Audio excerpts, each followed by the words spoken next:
আছেন? আশা করি ভালো আছেন। আলহামদুলিল্লাহ আমিও ভালো আছি। তো শুরু করতে যাচ্ছে আরেকটি ব্লগ।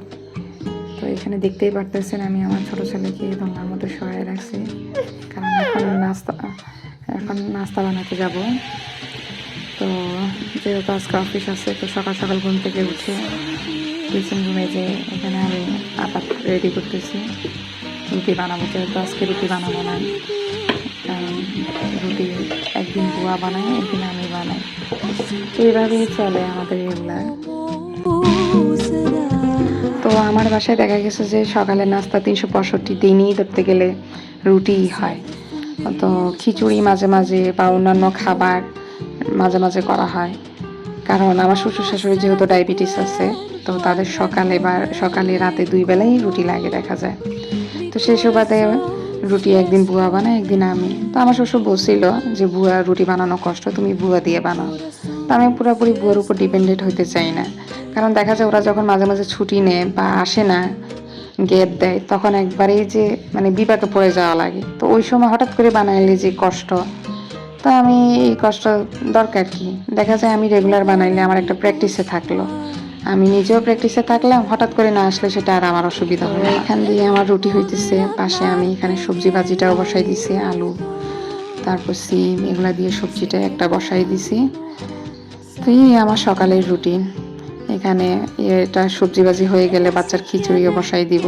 এখানে আমি আমার ছোট ছেলের জন্য খিচুড়ি রান্না করব। তো সেখানে চাল আর ডাল ধুয়ে রাখছি, আর এই সবজিগুলো কেটে এখন এগুলো মেশিনে কুচি করে এখানে দিয়ে বসাই দিব। এটা আমার ছোট ছেলের রান্না খাবার। তো এখানে দেখা গেছে ছেলেকে নাস্তা করায় পড়াইতে বসাইছি। তো এখন ম্যাডামের হোমওয়ার্ক দিয়ে গেছে, বলছে এগুলো করো। বসতে চায় না, অনেক কষ্ট হয় তাকে ম্যানেজ করে বসাইতে। আর এদিক দিয়ে ছোটো বাচ্চাটাকেও খাওয়াই দিতেছি।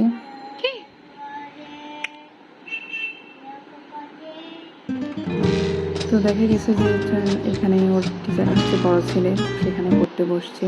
যেহেতু সামনে জানুয়ারি মাস তাকে ভর্তি করাবো, সেই সুবাদে পড়াশোনা আগে থেকে একটু প্র্যাকটিসে বসানো, এই আর কি। তো এটা হচ্ছে আরেকদিনের ক্লিপ। আমার শাশুড়ি রুমের ফ্যান পরিষ্কার করে দিতেছে, জামাইকে বলছি সে করে দেয়, কারণ এই কাজগুলাই ডাস্টিং ক্লিনিং এই কাজগুলো আমার জামাই অনেক ভালো পারে। এটা আমার বাসার বুয়াও বলে যে ভাবি আমি এত বাসায় কাজ করি, কোনো বাসার ভাইদেরকে দেখি না ঘরোয়া কাজ করতে। তো আলহামদুলিল্লাহ আমি সেদিক থেকে অনেকটাই ব্লেসড, আমার হাজব্যান্ড এই কাজগুলো খুব ভালো পারে। এটা বুয়াকে দিয়েও করানো যায় বা আমিও করতে পারি। দেখা যায় আমি বাচ্চাদের জন্য করি না, ভেজাল হয়ে যায় এক্সট্রা কাজগুলা। আর বুয়াকে দিয়ে করাইলে কি আর ওরকম ভালো হবে যেটা নিজেরা করলে হয়। তো এই কাজগুলো দেখা যায় আমার বাসায় মেহমান আসলে বা ঈদ উপলক্ষে এই ডাস্টিং ক্লিনিং বা ঘর গোছানো, টেবিল পরিষ্কার করা, বিছানা চাদর ঘরটার কোথায় কি আছে সেট আপ করা, এগুলো সে আলহামদুলিল্লাহ অনেক ভালো করে। আমি এখানে দাঁড়ায় দাঁড়ায় দুষ্টামি করে জামাইকে বলতেছি যে সবাইকে বলে দিব কাজের ছেলে রহিম খুঁজে পাওয়া গেছে। তো সে হাসতেছে। তো সে এগুলা করলেও দেখা যায় সে কিন্তু আবার রান্নায় সে কিছুই পারে না, সত্যি কথা বলতে যেটা, রান্নার তার কোনো আইডিয়াই নেই।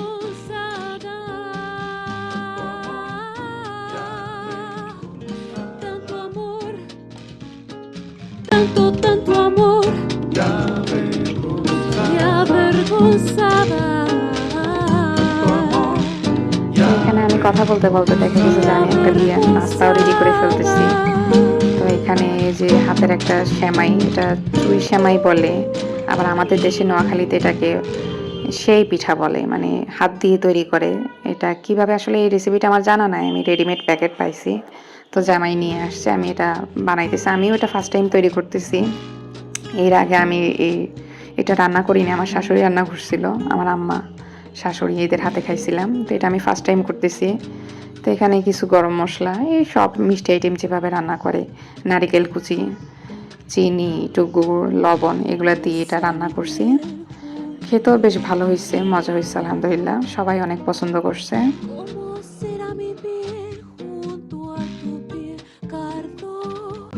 এখানে বড় ছেলেকে পড়তে বসতে বলছিলাম, পড়বে না, কান্নাকাটি। তো দাদাও চলে আসছে নাতির কান্না শুনে। তো আমার দোনো বাচ্চাই তারা দাদার পাগল, মাশাল্লাহ, তারা আমাদের থেকেও দাদাকে বেশি পছন্দ করে।